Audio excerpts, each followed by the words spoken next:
Hello. I'm down the hill looking at things. The river's very active. The highway's more active than it's been in a while. I guess not as many people are staying home as they hope. But I do want to show you that my new little trees, my transplanted little trees rather, have done quite well. I dug these out from around here, put them in the pit up the hill where I'm hoping still to put the pear when I transplant that. This was the only one in the... Oh no! Oh, that's sad. This little guy here that I just broke the leaf off of, is the only one that I left in from the original. And then these guys I moved, and then moved again.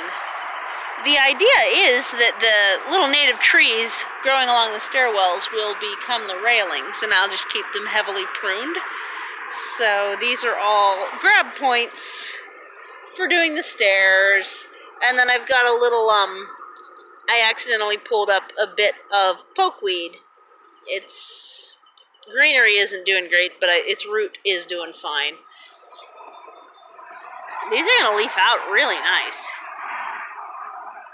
Although they're so red when they first leaf out. It's really cool. It's just so red, and then eventually they get green like that. And then eventually they leaf out all the way. And if they're healthy enough, they should eventually do flowers and fruit. And the fruit is these two here.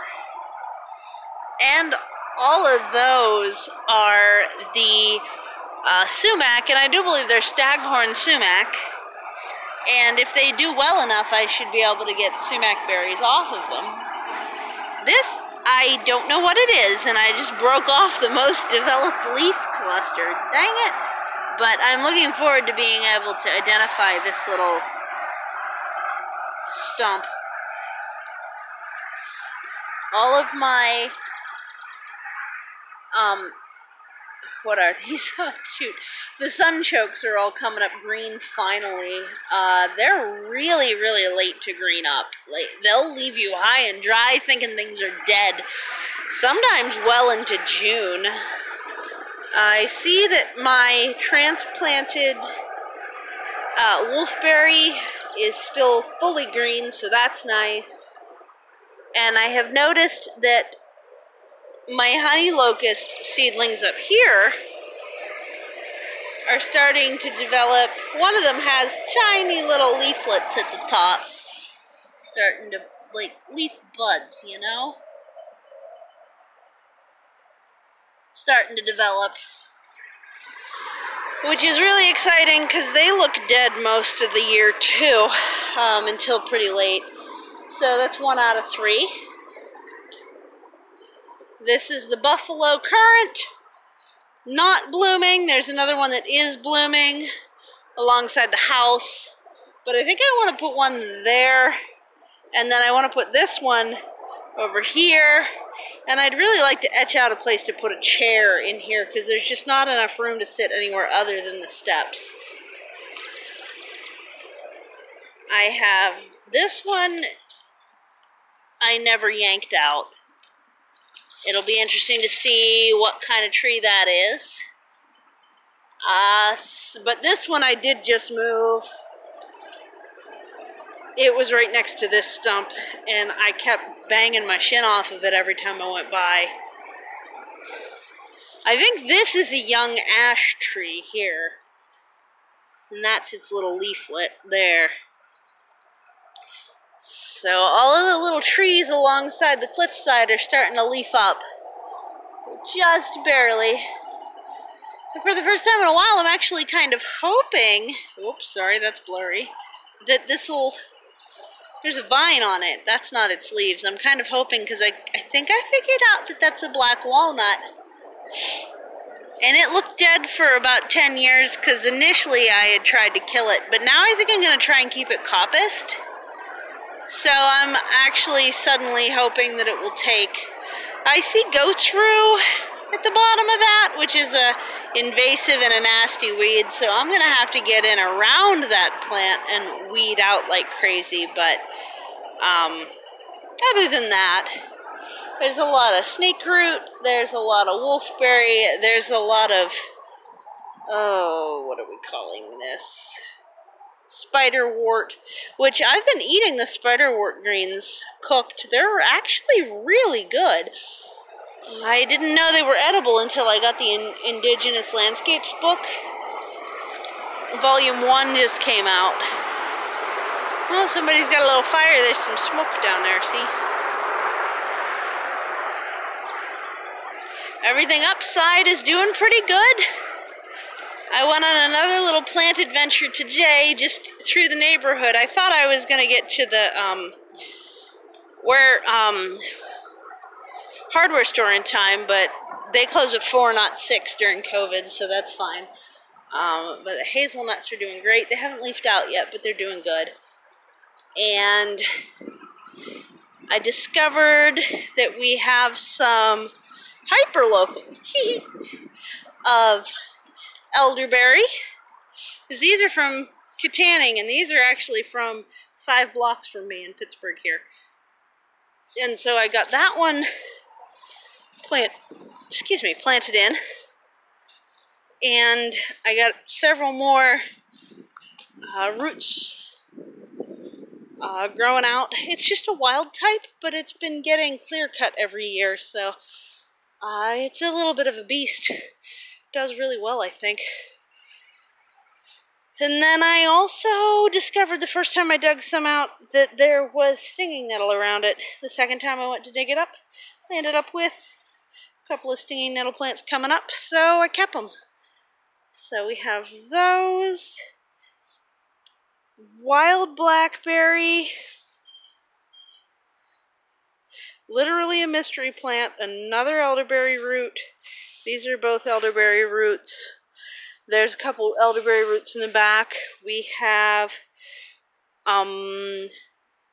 smooth dogwood, which is a native red stem dogwood that are just cuttings, but they're flowering, so I think they're going to do really well. I think they're going to root out just fine.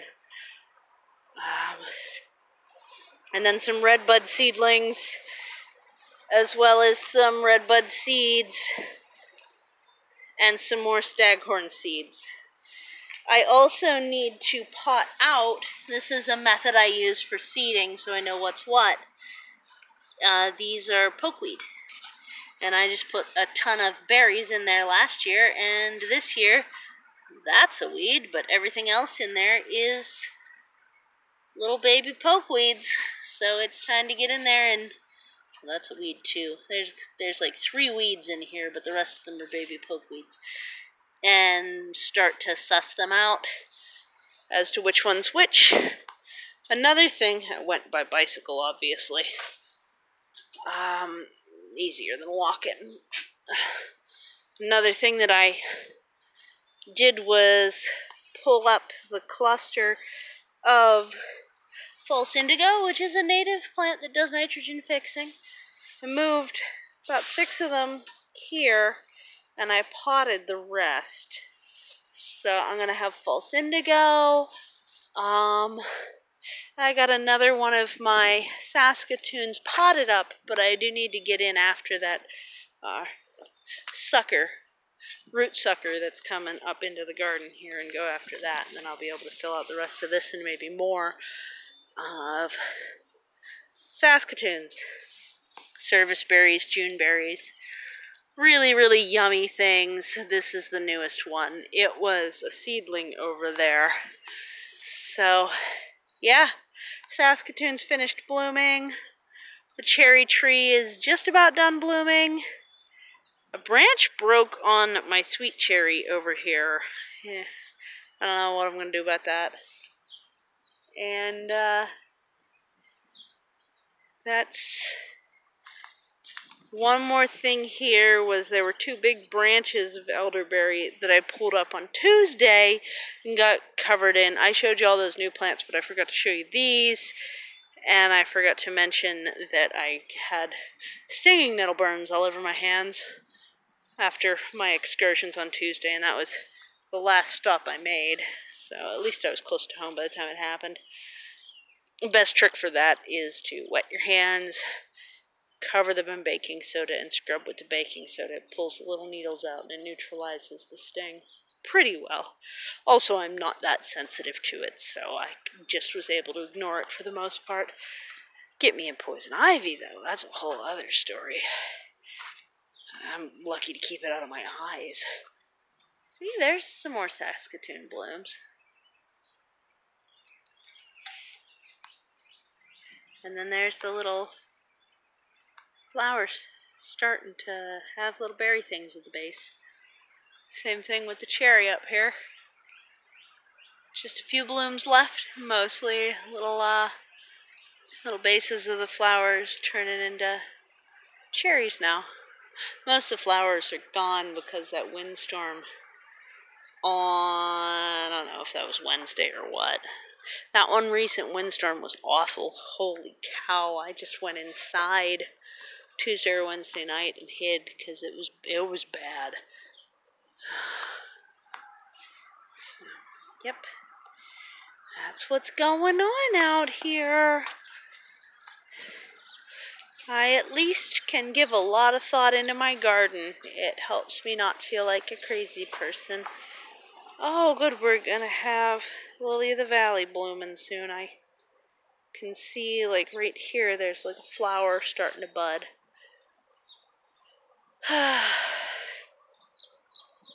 Yep.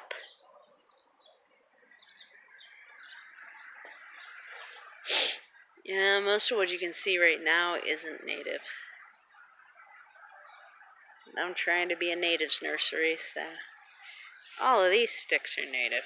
Those are native of the hazelnuts I just got. Those are the ones for my friend, though. So, yeah. I'm happy. I hope you're hanging in there, doing okay, staying safe, staying sane. So if you're cooped up by yourself like me, or if you're cooped up with a bunch of kids crawling all over you. Either way, it's rough. Do take care. Alright, I'll talk to you later. Bye.